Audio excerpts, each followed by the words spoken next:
Good evening and welcome back to Sports Night in Auburn. I'm Mackenzie Collins. And I'm Brent McLaughlin. Tonight, we have a recap of Auburn's win against Ole Miss, details on how they will prep for the upcoming Battle of the Tigers on Halloween, information on basketball, and more. The Auburn Tigers bounced back this week in a strong offensive performance against Ole Miss. Both teams had strong offensive showcases, as Auburn and Ole Miss totaled over 900 yards combined. Auburn had a big day, racking up 462 total yards of offense. The Tigers ran the ball for 224 yards. Tank Bigsby led the pack for Auburn with 24 carries and 129 yards and 2 touchdowns. This was Bigsby's third straight 100-yard game. Bo Nix bounced back in a big way from last week's mess at South Carolina. Nix threw for 238 yards, which included a 58-yard touchdown pass to Seth Williams to secure the win for Auburn. Seth Williams led the pack of receivers with 8 catches for 134 yards. The Rebels put pressure on Auburn's defense as they racked up 444 yards. Rebel quarterback Matt Corral threw for 154 yards and ran for 88. Corral was the lead rusher for Ole Miss on Saturday. Auburn's defense stepped up in a big way in the fourth quarter, where they stopped Ole Miss on their last 2 drives, allowing the Tigers to win. Owen Papo led the Auburn defense with 14 tackles, with Smoke Monday right behind him with 12 tackles and 1 sack. Auburn head coach Gus Malzahn said he's really proud of his team and how they bounced back to play good, hard Auburn football. He said he was proud of how his team played 60 minutes, which has been their motto for the season to honor Coach Pat Dye. He is proud the offense executed when they needed to, and he is proud of how Bo and his comeback performance this season. Malzahn said an important thing this season is how he wants the team to work together and pick each other up when things go wrong. Malzahn said the team had a refuse-to-lose mentality in practice all week, and he said that led to the team's win. Real proud of our team. It was a total team effort. All week we talked about just playing good, hard-nosed Auburn football, running the football, stopping the run, picking each other up. Our guys really played 60 minutes today. You got to make a play. You got to win the game. The offense was in that situation where you got to win the game. We were just down by 3 or 1, so we could have kicked a field goal. But I just looked. Offense executed when they had to. Bo was 3 of 4 and 82 yards on that last drive, and he was on target. He came back, he fought his tail off. We protect the football, and when you protect the football, especially on the road, you got a real chance of winning. And we did that. And it starts with him on the ball protection, and he led our offense. Like I said, the big thing from my standpoint is just each group picking each other up and responding when they had to. You have to do some soul searching. Our team, they responded. They practiced like they were undefeated, which is really hard to do, and just had that refuse to lose mentality. They responded when they had to, and that they picked each other up. The offense responded when they had to. So, like I said, a lot of times it's how you win, and it was a true team win today, and something we can build upon. Seth Williams also spoke on the refuse-to-lose mentality and how to help them gain momentum and energy this week. Williams mentioned the sideline arguments between him and Bo last week at South Carolina, but mentioned how it was only great minds butting heads and neither are worried. They talked about putting it behind them to work together and get the win. Nick Williams has been the essential to the Tigers all year, but it was very important Saturday as that connection secured the Tigers a win over Ole Miss. We had a little struggle last week, but we came this week with our mindset that we was going to refuse to lose, and that's what we did when we came out. Just something that's changing around, just giving defense a new look. It's not I enjoy just catching the ball, period. I don't care where I'm at. I just like catching the ball. It's just me and Bo, we always bump heads every now and then, but that's just in between two great minds always gonna bump heads, and you just gonna get over it. It wasn't nothing to worry about. Just me and him just being us. We came back and we put it behind us, and we got the win today. We got to pound the ball in. We got to be physical. Play hard-nosed football, and that's Auburn way. We just run it until they can't stop it. Last drive, everybody just came out with the mindset that we wasn't gonna lose. We knew we've been in that. We practiced game-winning drive, not game-winning drive, but 2 minute drives over and over and over again. So everybody felt comfortable and came out and executed. Threw that game away and moved on to the next one. And it was we all clicked on a different level. Like we knew we had to make it a game, a statement game. That we wasn't gonna let that game affect us, and we gonna come out and get a win no matter what. Owen Papo and Bo Nix also spoke after the win. Papo said the goal of Auburn football was to keep fighting and not give up, no matter how hard the game gets. Papo mentioned how close Auburn played LSU last year and how they wanted to redeem themselves this Saturday. Bo Nix said that winning this week was important to them and how he was happy the offense kept rolling early on. Nix said he knew the team needed to execute on the last drive and how it was huge that Seth made the grab. Nix also said the team is taking the season game by game and pushing through the season. We got to just keep fighting, play Auburn football, keep fighting no matter how hard it gets. Just don't give up and make sure and keep them out the end zone. I think we did pretty good. It wasn't perfect, but I think we did really solid from how we were preparing this week in practice, and we're just going to improve on and get better even next week. And we got LSU at home. We had a really close game with them last year, so we know we're going to redeem ourselves next Saturday coming up at home. So I think even us being at home is a big advantage for us. And, we look forward to this game. It's SEC ball, man. Games like this, any game, any week, man, it's going to come down to the last second, man. We in the SEC is the best football you're going to get in college. So you got to play every week hard, man. It's going to come down to the last second, any given week. This week we just wanted to play Auburn football, and that's what we came out and did. We ran the ball really well. Got things going early on offense, got the ground game going, and that opened up big passes. And we just made plays when we had to, and we never quit fighting. And we just picked each other up.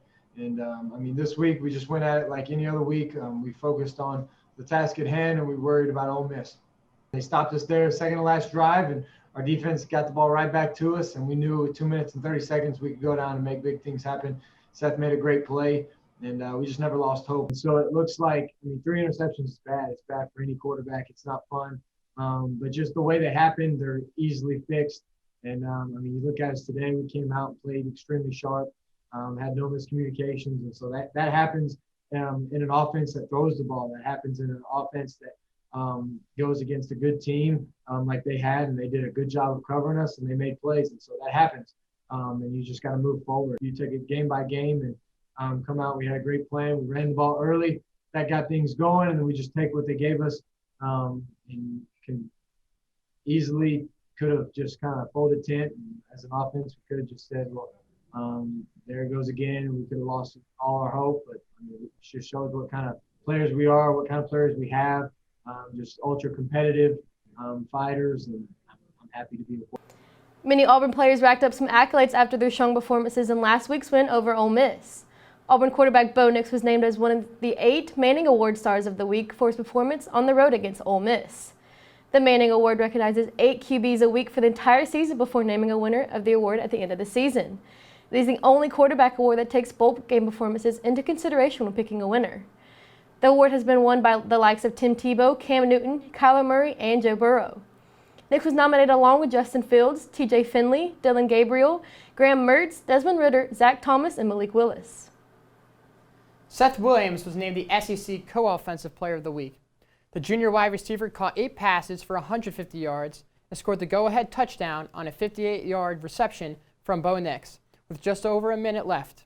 He also made 4 third-down grabs to convert the first down, and his 38-yard catch late in the third quarter led to a touchdown on the next play. Tank Bigsby was selected as the SEC Freshman of the Week after going over 100 yards rushing for the 3rd straight week.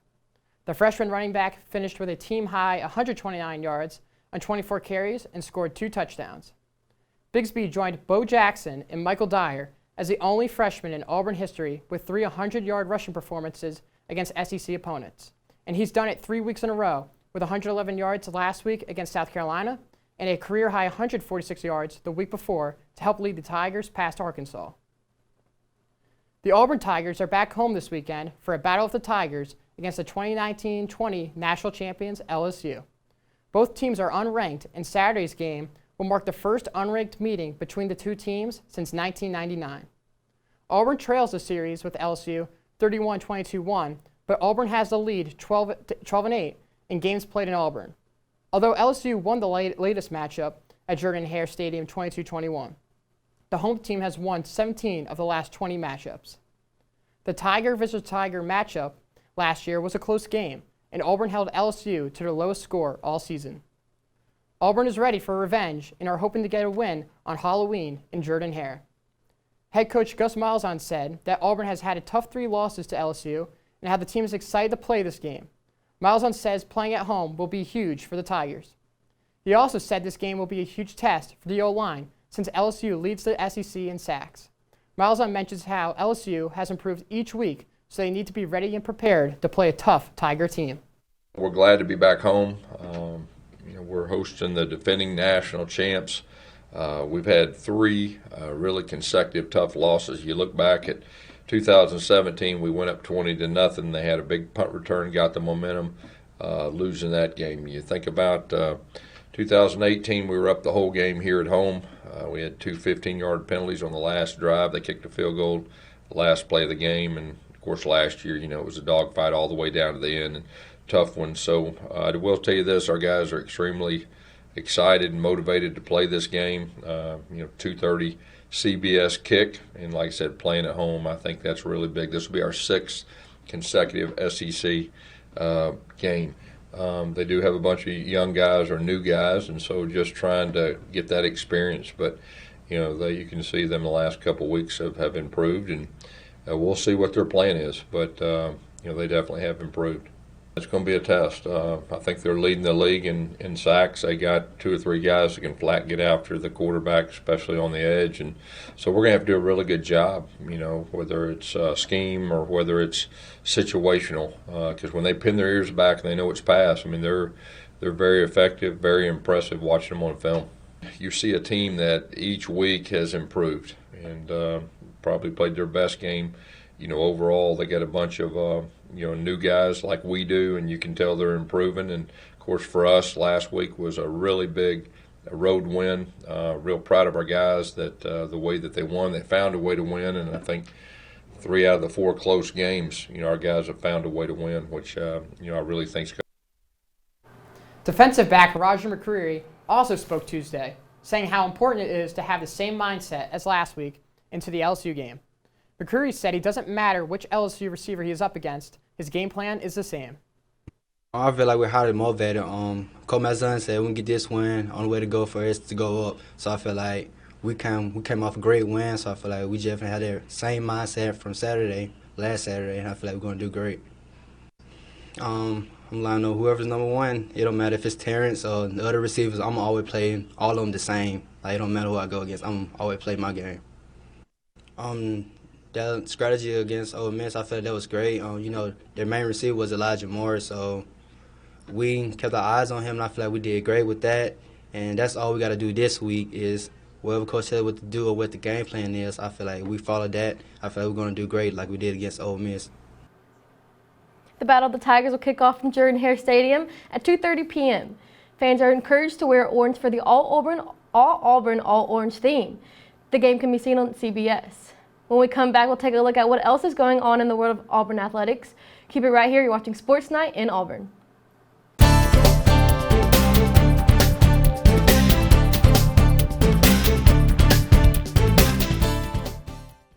Auburn basketball is finally getting back into the swing of things as the beginning of the season is quickly approaching. The team had one of the longest off seasons in history, but are pumped to get back on the court. Forward Devin Cambridge and guard Jamal Johnson spoke after practice last week, talking about their excitement for the upcoming season, improvements they made over the long off-season, and what fans should expect from their young team.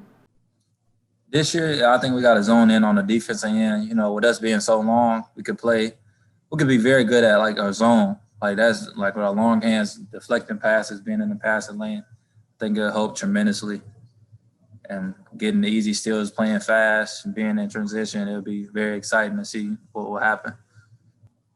One way I can take advantage, this year, I know I'm gonna have to step up and be one of those, go-to guys. So I just need to be 10 times better than I was last year. Be more aggressive, even if I'm not feeling it offensively. Just being able to pick up my teammates and just be positive, do anything and just be one of those leader types. Those are 2 good teams, and we look at everybody the same. We got to go in, and be aggressive, and have the mindset that we're gonna win every game. So it's not like we're we're gonna lose this and that. We have the mindset we're gonna go out there and win every game. We're gonna play hard and do what we need to do. I got a chance during the quarantine to work with my dad on the field, work on my defensive slides, trying to get better laterally so I could be able to defend better. I've also been working on my in-between game, like my mid-range, getting to the rim, so I just don't be like a catch-and-shoot three person, because that's easier to guard. So I've been working on stuff like that, try to evolve my game a little bit more. Yeah, I mean, it just speaks to how he is as a person. Like, I mean, he could definitely be going out to like LA or any other place to train, but he's here working with us and working with the coaching staff and working on and being able to see him every day is great, because it's like an inspiration. Everybody wants to get to where he is, and to see him still working hard every day, improving on his game when he's already projected to be a top draft pick, and he's still working out like he's like just not even projected at all. It gives us inspiration to try to work as hard as him and be like him. Yeah, I think he's picked up right where he left off in the end of the season. He's still aggressive. He's a matchup problem at the 4 spot, like 6'8", but he can put the ball on the floor. He can shoot the 3, and he's really athletic. So, I mean, whoever guarding him is going to be hard for the opposing team, because he's such a dual threat: shooting, dribbling, passing, posting up, finishing. He does a lot. He kind of reminds me a little of Chumo Kiki, the left-handed version. The Tigers were set to play in their first game of the season in Orlando, Florida, but ESPN will no longer host the 8 men's college basketball events at one bubble location. The official ESPN statement said, ESPN events set out to create a protected environment for teams to participate in early season events in Orlando. Based on certain challenges surrounding testing protocols, we opt to resume these tournaments during the 2021-22 season. Many of the discussed challenges were related to testing protocols, specifically when it came to retesting previously cleared players in positive tests within the bubble setting. Right now, it is unknown when the Tigers will begin their season. Plans have been floating around for a different tournament to take place in Fort Myer, but no plans have been finalized. Number 14 Auburn soccer remains undefeated as they tied Kentucky after 110 minutes of gameplay. The game ultimately ended in a 1-1 draw at the Auburn Soccer Complex Saturday night. Kentucky scored the tying goal with 24 seconds remaining in regulation before the Tigers and Wildcats played 2 scoreless overtime periods. Full credit to Kentucky, head coach Karen Hoppe said. They defended outstanding, being a man down for so long. They really did a great job staying with the game and getting the goal at the end to tie it up. Senior defender Sarah Houchin scored her first goal of the season when she scored a deflected ball off a corner kick into the back of the net. Anna Haddock served up the corner kick and earned the assist. Kentucky's goal was the first goal scored against Auburn since the penalty kick Mississippi State scored in the season opener. Auburn begins a stretch of 4 games in 11 days with a tough road matchup at number 7 Arkansas, Friday, October 30th at 6:30 p.m. Central Time. After getting swept by the Florida Gators last week in Auburn Arena, Auburn volleyball will hit the road for their first time this season. The Tigers will take on South Carolina Wednesday and Thursday night. Traveling to South Carolina will be a challenge, said head coach Brent Crouch. They are a good team that has tournament aspirations. They're physical. I expect something similar to the Florida match in terms of competitiveness. You will not see quit out of our team at any point. You will see improvement of really every aspect of the game, so I'm expecting to see more points in every set. This series will begin Wednesday night at 7 p.m. Central Time on SEC Network. The Tigers then have less than 24 hours before their next match, which will be 3:30 Central Time Thursday. The Tigers are searching for their first win of the season, as well as their first win under head coach Brent Crouch. The Tigers haven't beaten South Carolina since 2017. South Carolina enters the series with a 1-1 overall record after splitting back-to-back matches at Georgia to open their 2020 season. The Gamecocks led the nation with 4 blocks per set average as a team. Freshman Ellie Ruprecht leads the team with a 2.71 blocks per set average and ranks 3rd overall in the SEC with 19 total blocks. Following the matchup in Columbia, the Tigers will continue to be on the road as they take on Kentucky Saturday, November 7th and Sunday, November 8th. Auburn men's golf had a strong performance in the final round of the Vanderbilt Legends Collegiate on Tuesday. The Tigers' score was the second lowest of the day, trailing Georgia by just 1 shot. Auburn's third-round score also is tied for the 4th lowest score by any team during the week. Head coach Nick Clinard said, "I'm really proud of the team today as they've made a ton of birdies and we're really engaged in a round from start to finish." As a team, the Tigers racked up 26 birdies on the day, led by J.M. Butler's 9 and Alex Vogelsong's 8. Butler produced a career-low round at 5 under and finished the week in a tie for 18th at 6 under. He birdied half of his round with 5 coming on the back 9 and 4 on the front 9. Vanderbilt took home the team title at 39 under, followed by Georgia at 34 under and Texas A&M at 29 under. The Tigers finished the 10th at 15 under. Auburn closes out its fall slate at the Jerry Pate National Intercollegiate on November 10th at Old Overton Club in Vestavia Hills, Alabama. When we come back, we'll take a look at how tennis and equestrian did over the weekend, as well as your weekly Auburn and in the NFL update. Keep it right here. You're watching Sports Night in Auburn.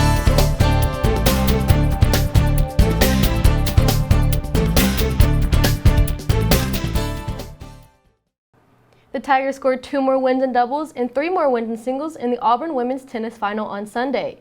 The Lady Tigers finished the week with 15 total wins, 9 in singles and 6 in doubles. Auburn won 3 singles and 2 doubles matches each day of the 3-day event. The doubles pair of Georgie Axon and Adeline Flatch had a perfect 3-0 weekend and defeated LSU's team in a tiebreaker 7-6. For the first time, Carolyn Ansari and Taylor Russo teamed up and had a 6-4 win over LSU. I am proud of our response today, Auburn head coach Carolina Lilly said. We challenged the team to rise to a higher standard, and they did just that. Our energy and competitiveness was night and day compared to yesterday. The Lady Tigers will finish their fall schedule next weekend at the June Stewart Invitational in Nashville, hosted by Vanderbilt. The number 1 ranked Auburn equestrian team end their fall slate this week as they welcome number 7 Texas A&M to the Auburn University Equestrian Center on Friday. The undefeated Tigers will go head-to-head with the Aggies at 11 a.m. This meet is the 3rd and final meet for the Tigers this fall, but competition will pick back up in the spring. We have had 2 great road meets and now are ready to come home, said Greg Williams. We're looking forward to the freshmen getting to finally experience meet day at home, and we're ready to compete in front of our family and fans. Capacity at the Auburn University Equestrian Center will be reduced to an Auburn and visiting team pass list, a limited number of Auburn students, and a limited number of general public seats. Admission is free. Fans are asked to review the guidelines regarding meet day at the Auburn University Equestrian Center. Face coverings will be required for all spectators and meet day workers. Fans will be asked to stay in specifically marked locations and practice one-way traffic flow designated by signage. Fans are also asked to socially distance themselves from other members of the public in all locations. Auburn Athletics remains focused on providing a healthy and safe environment for all patrons. Information related to attendance and the health and safety protocols will be handled on a game-by-game basis, and updates will be provided when available. The Tigers spring meet schedule will be announced at a later date. In Week 7 of NFL play, Auburn players put on a show. Daniel Thomas of the Jacksonville Jaguars made his first career touchdown Sunday. Thomas blocked a punt, then recovered the loose ball and ran it back 16 yards to score. Linebacker Josh Bynes had 4 solo tackles on Sunday. It was the 5th game this season where Bynes has recorded 7 or more tackles. Bynes is ranked 3rd on the team with 45 tackles through 7 games. Jonathan Jones had 7 tackles, and the Patriots lost to the San Francisco 49ers on Sunday. He now has 33 tackles on the season. In coverage, Jones has allowed a catch rate under 50% and has given up less than 200 yards to receivers. Derek Brown earned NFL honors off the field last week. The rookie defensive lineman was awarded the Week 6 NFLPA Community MVP for hosting a drive-through Halloween event. The event provided more than $50,000 worth of costumes and other accessories to underprivileged youth in the Charlotte area. That's all for Sports Night in Auburn, but for more Auburn sports, head to our website, eagleeyeauburn.com, where we'll have everything you need to know to stay up to date on Auburn sports. I'm Mackenzie Collins. And I'm Brendan McLaughlin. For even more sports, follow our Twitter at EETV_sports and follow our Instagram at EagleEyeTV. Good night and War Eagle.